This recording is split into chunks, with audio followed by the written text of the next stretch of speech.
Guys आज मेरी in laws की वेडिंग एनिवर्सरी है और आई होप कि आप लोगों को आज की ब्लॉग बहुत बहुत बहुत ज़्यादा इंटरेस्टिंग लगने वाली है क्योंकि मैंने और मेरी ननद ने ना सरप्राइज़ प्लान किया है उन दोनों के लिए। सरप्राइज़ इन द सेंस कि उन्हें ये मालूम है कि हाँ एनिवर्सरी और हम लोगों ने विश भी कर दिया है, बट एग्जैक्टली जो प्लान हम लोगों ने किया है उनके बारे में उन्हें बिल्कुल भी मालूम नहीं है। जस्ट हम लोगों ने उनको बोला है कि यहाँ पे सामने में भुवनेश्वरी मंदिर है, जो व्यूवर्स अगर है जो टेल्को के हैं मेरे वो जानते हैं। तो उस भुवनेश्वरी मंदिर के पास एक होटल है, तो हम लोगों ने उसको बुक कर दिया है, वहाँ पे बुकिंग की है हम लोगों ने। तो वो बुकिंग कंप्लीट हो चुकी है, सारे प्रोसेस हो चुके हैं। बस बाबा माँ को हम लोगों ने बोला है कि हम लोग मंदिर जाएंगे और प्रणाम वगैरह करके आ जाएंगे और कुछ गोलगप्पे वगैरह खा के या चाट वगैरह खा के आ जाएंगे। तो कुछ प्लान्स है, ये आप लोगों के लिए भी सस्पेंस है। वीडियो को पूरा देखना, स्किप मत करना, बहुत मज़ा आने वाला है आप लोगों को। गाइस मैं यहाँ पे पहुँच चुकी हूँ। बाबा अभी गाड़ी लेकर माँ को लाने के लिए गए हैं, मेरी सास को। और मैंने ये मीशो वाली साड़ी पहनी, आई होप कि आप लोगों को याद हो। मेरी ननद लोग आने वाली है अभी, तो हम लोग यहाँ पे जो टेल्को में जो भुवनेश्वरी मंदिर है ना, हम लोग वहाँ पे उनका वेट कर रहे हैं। तो सब कोई आएंगे तो उसके बाद सरप्राइज़ स्टार्ट होगी। बस बारिश ना हो। सो हे गाइस, यहाँ पे पहुँच चुके हैं हम अपने होटल हाई स्काई। यही है होटल वो जो भुवनेश्वरी मंदिर के नीचे, और ये वाला कॉर्नर मैंने बुक किया था अपनी पार्टी शार्टी के लिए। तो बहुत ही अच्छी होटल है, आप एक बार ज़रूर विज़िट करना जब भी आप यहाँ पे आओ। और ये रहे मेरे इन लॉज जो आ चुके थे। सो यहाँ पे छोटी सी गलती हो गई मुझसे कि जब वो आए और उनको जब ये सरप्राइज़ मिला, वो उनके फेस एक्सप्रेशंस जो है ना, वो एक्सप्रेशंस देखने लायक थे। लेकिन हम लोग इतने खो गए थे उनकी खुशी में, उनको खुश देखकर, कि वीडियो और फ़ोटोज़ लेना भी ज़रूरी है, ये याद ही नहीं रहा हमें। और मैं क्या बताऊँ उस मोमेंट के बारे में। और यहाँ पे डेकोरेशंस देखो इतनी अच्छी की गई थी होटल वाले की तरफ से। मैंने फ़ोन करके बोला था कि डेकोरेशंस वगैरह सब कुछ आपको मैनेज करना पड़ेगा, तो उन्होंने किया था। यहाँ की यहाँ की सर्विस बोल लो, यहाँ की जो भी सपोर्ट्स बोल लो, उन्होंने बहुत अच्छे तरीके से सब कुछ किया था जिस तरीके का हम लोगों ने सोचा था। और डेकोरेशंस वगैरह और ये सरप्राइज़ देख के मेरे सास-ससुर मतलब बहुत ज़्यादा खुश थे। उन्होंने इतनी ज़्यादा blessings yes, they were so happy and giving so many blessing to all of us. So guys, मैंने सरप्राइज़ दे दिया है अपने इन-लॉज़ को।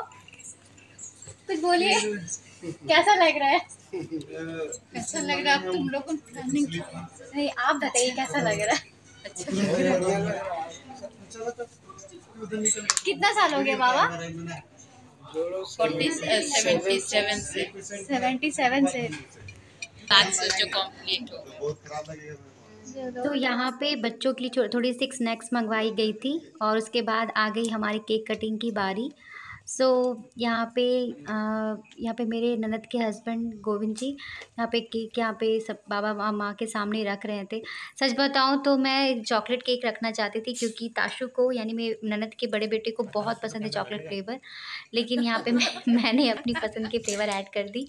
और यहाँ पे बोला जा रहा था क्योंकि बाबा ने बताया कि 45 ईयर्स हो गए उनकी शादी को, तो यहाँ पे गोविंद जी कह रहे थे कि 45 कैंडल्स लगानी होंगी और वो लगा तो नहीं सकते, तो इस बात पे हमारी हंसी मजाक चल रही थी। उसके बाद हो गई हमारी केक कटिंग की शुरुआत। तो यहाँ पे देखो उन दोनों के फेस पे इतनी ज़्यादा खुशी थी कि आप खुद ही देख सकते हो, फील कर सकते हो इस वीडियो को देख के कि इतनी खुश थे। और इनकी लाइफ की ये पहली एनिवर्सरी थी जो इस तरीके से मिली।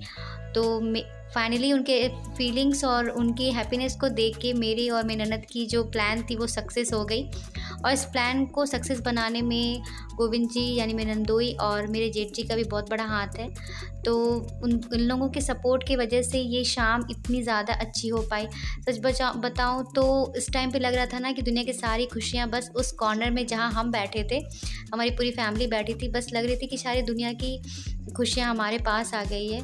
और केक कटिंग के बाद बारी बारी से सभी को एक दूसरे को खिला रहे थे। यहाँ पे 2 लोग मिस थे, मेरे हस्बैंड और मेरी जेठानी और उनके बच्चे। हम लोगों ने उनको भी बहुत मिस किया, लेकिन फिर भी इंक्लूड हो ही गए। दोनों ने वीडियो कॉल में केक कटिंग के समय अपने प्रेजेंस दे दी थी उन्होंने।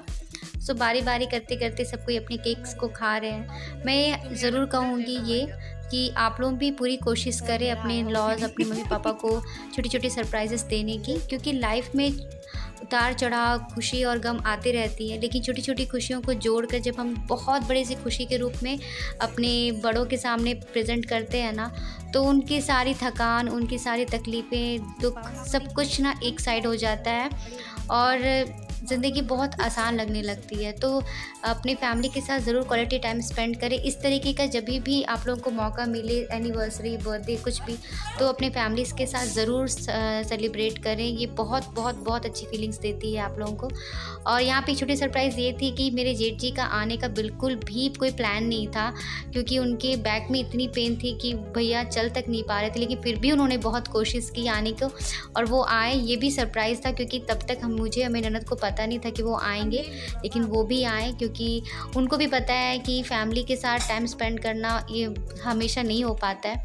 ये मोमेंट्स होती है, ये सारी मोमेंट्स होती है जहाँ हम अपनों के साथ बहुत सारे टाइम स्पेंड कर सकते हो और ये यादें ज़िंदगी भर हमारे साथ रहेंगी। और सबसे बड़ी बात है कि जब हम अपनी फैमिली, अपने माँ बाप को खुशी देते हैं, तो इससे बड़ी चीज़ हम कुछ भी नहीं कर सकते और उन्हें भी लगता है कि हम लोगों ने भी बहुत कुछ कमाया है कि नहीं।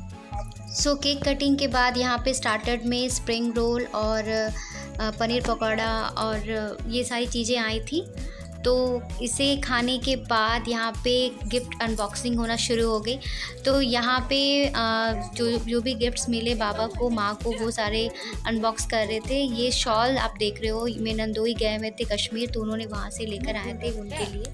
यहाँ पे हमारी डिनर टाइम शुरू हो गई, डिनर हम लोगों ने करना शुरू कर दिया। तो डिनर में दाल मखानी, मटर पनीर की सब्ज़ी और मशरूम की सब्ज़ी और बटर नान, तंदूरी रोटी एंड कुलचा आई थी। और हम लोगों ने टोटली वेज खाना रखा था क्योंकि उस दिन थर्सडे थी, मे भी शायद थर्सडे था, और बाबा और माँ ने भी इंसिस्ट किया था कि हम लोग वेज खाना ही खाएंगे। और फिर ये खाने के बाद आ गई हमारी ब्राउनीज़, जो कि इतनी यम्मी थी मैं बता नहीं सकती, क्योंकि मेरी सासू माँ को शुगर है, फिर भी हम लोगों ने इंसिस्ट किया उनको खाने को कि आप खा के देखो, एक बार टेस्ट कर लो। उन्हें बहुत अच्छा लगा था। सो यादों को संजोने के बाद, बहुत सारी क्वालिटी टाइम स्पेंड करने के बाद, बहुत सारी हंसी मजाक, बहुत सारे पल बिताने के बाद हमारे यहाँ पे पिक्चर्स, यहाँ पे फ़ोटोज़ लेना शुरू हो गया था। तो यहाँ पे बारी बारी करके हम सभी बाबा और माँ के साथ पिक्स वगैरह ले रहे थे। ये जो मोमेंट था ना, ये प्रेशियस था बहुत ही ज़्यादा।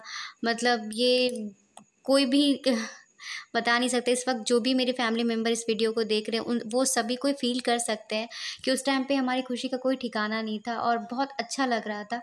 सो ये सारी चीज़ें और ये भी जो भी हम लोगों ने, मेरे और मेरी ननद ने प्लान किया, ये सिर्फ हम दोनों की वजह से नहीं, मेरे नंदोई गोविंद जी और भैया की तरफ से भी हुआ है, उन दोनों के सपोर्ट से भी हुआ है। तो अगर आप लोग इस टाइम पे वीडियो देख रहे हो तो thanks to both of you.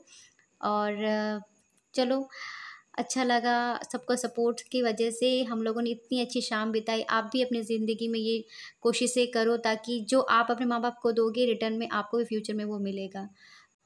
सो यहाँ मैं पार्टी में आने के बाद मैंने अपनी पिक्स ली थी, वो शेयर कर रही हूँ। होप सो वीडियो अच्छी लगी तो लाइक एंड सब्सक्राइब ज़रूर करें। सो बाय एंड टेक केयर।